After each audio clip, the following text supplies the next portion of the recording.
दोस्तों, जोंको के राज का बोझ अब तायोंग के कंधों पर था।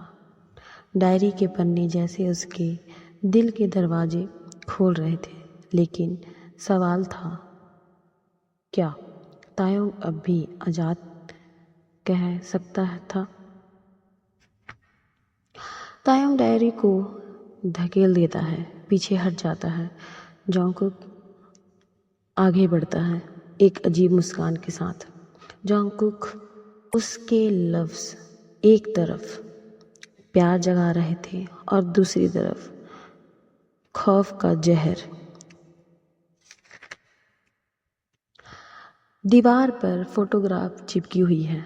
हर फोटो तायों की ज़िंदगी का हिस्सा।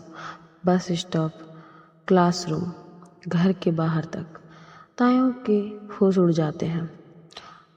उसने देखा कि जोंकुक उसकी हर सांस, हर पल चुपके से कैप्चर कर रहा था, जैसे तायों की ज़िंदगी उसके लिए एक किताब बन गई थी।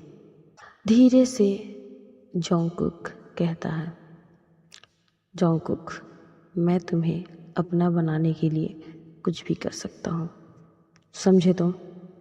तायों के गालों पर आंसू बहने लगते हैं। अब प्यार और पागलपन की लकीर इतनी पतली हो गई थी कि तायोंग समझ ही नहीं पा रहा था, वो शिकार है या इकलौता हिस्सा। दरवाज़ा बंद।